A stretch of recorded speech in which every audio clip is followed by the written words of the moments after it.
موجودہ دور میں جو حکمران ہے وہ پوری کوشش کر رہے ہیں کہ مسجدوں کو غیر آباد کر دیا جائے۔ جو لوگ آج اقتدار کی کرسیوں پر بیٹھنے والے ہیں، ظالم لوگ ہیں، یہ ہماری مسجدوں پر دلچائی ہوئی نظروں سے دیکھ رہے ہیں۔ اور جو لوگ آج ایک سازش کے تحت یہ کہہ رہے ہیں مدرسے والے ایسے، مدرسے والے فلاں، میرے بھائی یاد رکھو اچھے اور برے کی تمیز کہاں سے پیدا ہوتی؟ مدرسوں سے پیدا ہوتی۔ اس لیے بہت ضروری ہے کہ ہم اپنے مدرسوں کی، اپنے مسجدوں کو آباد رکھیں۔ یہ موجودہ زمانے میں یہ ایسے فتنے ہیں جس سے بچانا ہم تمام کی ذمہ داری ہے۔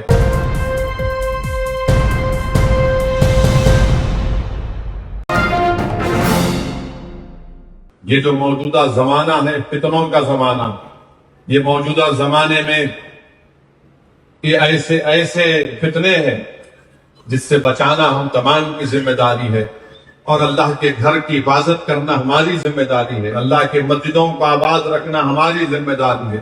مدرسے اسلام کے قلعے ہیں، اس کو مضبوط رکھنا ہماری ذمہ داری ہے۔ اگر ہم اپنے مدرسوں کو مدد نہیں کریں گے، حفاظت نہیں کریں گے، اور جو لوگ آج ایک سازش کے تحت یہ کہہ رہے ہیں مدرسے والے ایسے، مدرسے والے فلاں، میرے بھائی یاد رکھو اچھے اور برے کی تمیز کہاں سے پیدا ہوتی؟ مدرسوں سے پیدا ہوتی۔ دین کہاں سے سیکھتے ہیں؟ مدرسوں سے سیکھتے ہیں۔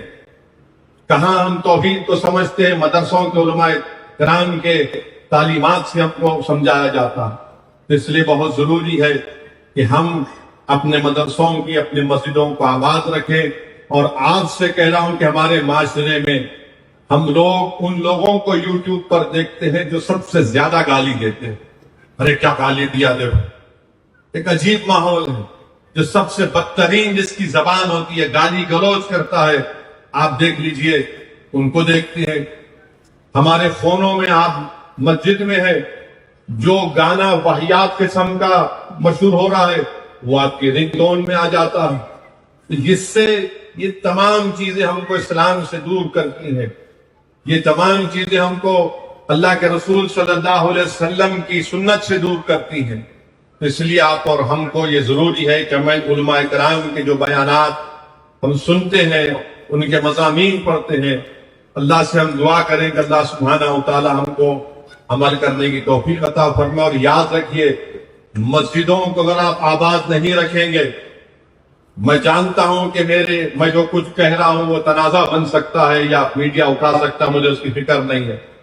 اسد الدین اویسی کا جہاں نام آتا وہاں پر تنازع ہوتا ہے آج کل۔ تو اب تو ایسا ہو گیا کہ ایک بابا ہیں، بہت بڑے بابا ہیں، جو ٹوتھ پیسٹ بیچتے ہیں اور کیا ہے منجن بیچتے ہیں، سانس لینے کا طریقہ سکھاتے ہیں۔ وہ کہیں پر منتر پڑھ رہے تھے، اپنے آپ کو برہمن ظاہر کر رہے تھے، اور کرتے کرتے انہوں نے بول دیا کہ میں یہ OBC والے فلاں ایسے ہیں، ان کو بھی بول دیا۔ جب میڈیا نے یہ بزنس مین بابا کو پکڑا تو انہوں نے بولا نہیں، میں OBC کو نہیں بولا، میں OIC کو بول دیا۔ تو خیر یہ چلتا ہے، یہ اس سے کوئی فکر نہیں ہے، مگر آپ کو بتانے کا مقصد یہ ہے کہ مسجدوں کی حفاظت کریے۔ موجودہ دور میں جو حکمران ہے وہ پوری کوشش کر رہے ہیں کہ مسجدوں کو غیر آباد کر دیا جائے، مسجدوں کی اہمیت کو کم کر کے رکھ دیا جائے، مسلمانوں کو اسلام سے دور کر دیا جائے۔ اس لیے ہماری ذمہ داری ہے کہ ہم مسجدوں کی حفاظت کریں۔ اور قدرت ہم اور آپ سے پکار کر کہہ رہی ہے کہ تم ایک مسجد کو کھو چکے، وہ تمہاری غفلت کی وجہ سے ہوا تھا۔ اگر آپ ہوش کے ناخن نہیں لیں گے تو پھر یہ تمام جو لوگ آج اقتدار کی کرسیوں پر بیٹھنے والے ہیں، ظالم لوگ ہیں، یہ ہماری مسجدوں پر دلچائی ہوئی نظروں سے دیکھ رہے ہیں۔ وہ جانتے ہیں کہ مسلمان کو مسجد سے دور کر دو پھر یہ نہتا ہو جائے گا۔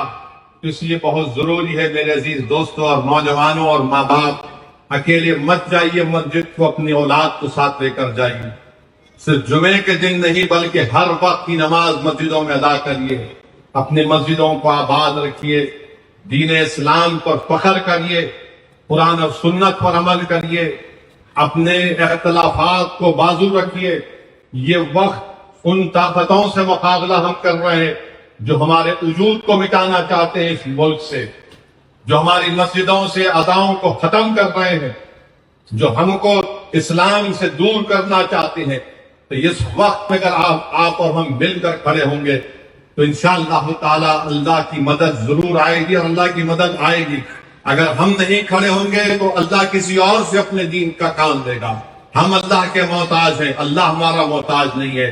اور خاص طور سے دعاؤں میں غزہ کے مسلمانوں کے لیے، غزہ کے فلسطینیوں کے لیے دعا کریے کہ 22,000 سے زیادہ لوگ شہید مر چکے ہیں، شہید ہو چکے ہیں۔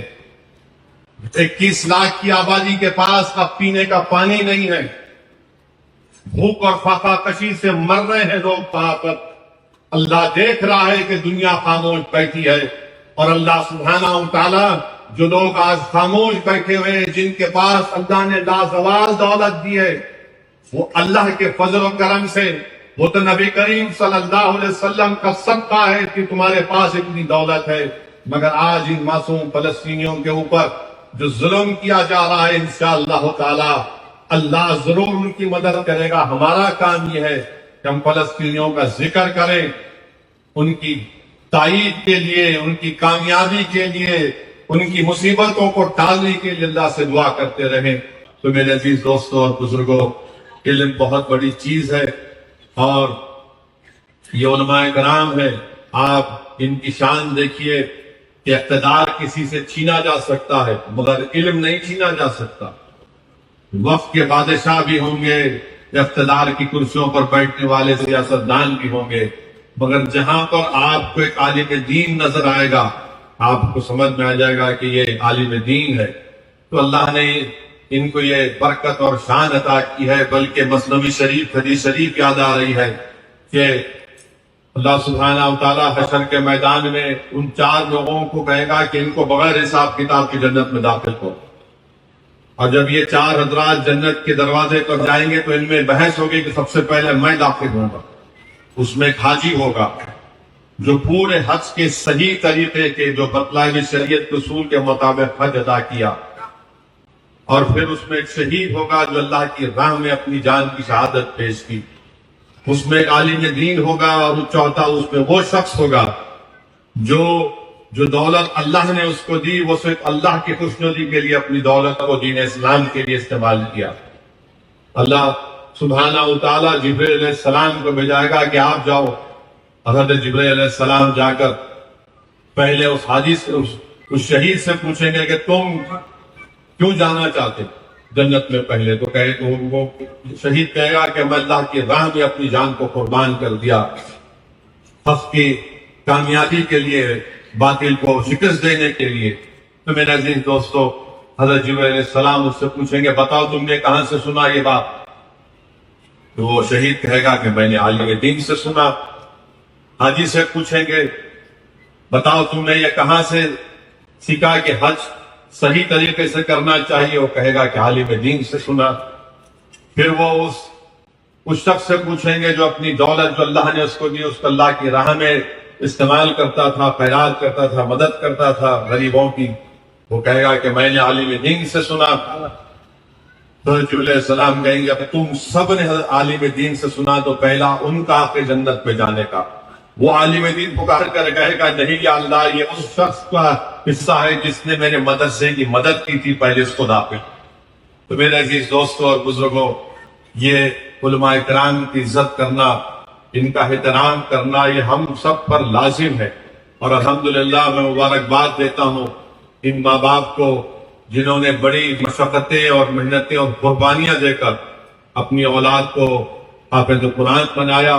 حضرت علی رضی اللہ تعالیٰ عنہ سے روایت ہے کہ اللہ کے رسول صلی اللہ علیہ وسلم نے ارشاد فرمایا اپنی اولاد کو 3 چیزیں سکھاؤ، ایک اللہ کے رسول سے محبت، دوسرا اہل بیت سے محبت، اور تیسرا ان کو قرآن پڑھاؤ، اس لیے کہ وہ جو قرآن کے حاملین ہوں گے اس دن اللہ کے سائے میں رہیں گے، جس دن کسی کا سایہ نہیں ہوگا سوائے اللہ سبحانہ و تعالیٰ۔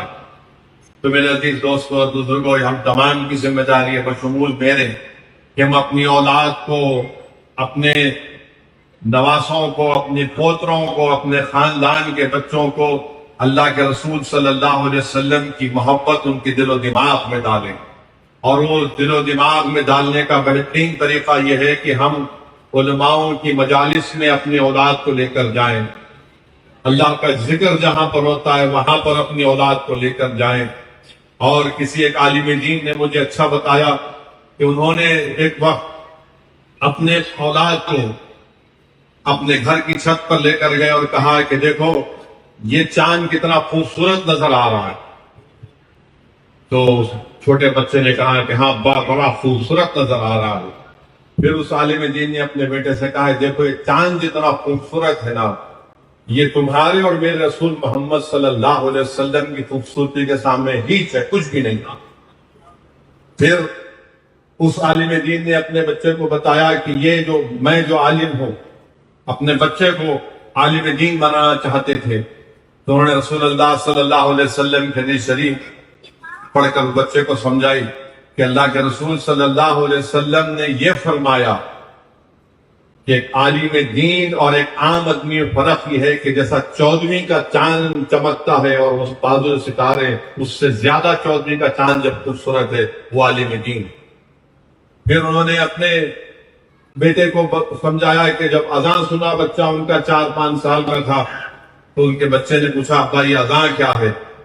تو ان عالم دین نے اپنے اولاد کو اپنے گود میں لے کر کہا کہ یہ اذان ہم آج ہمارے کانوں میں اس لیے سن رہے ہیں کیونکہ اگر کربلا میں امام حسین نہیں جاتے تو اذانیں کبھی دنیا میں سنائی نہیں دیتی۔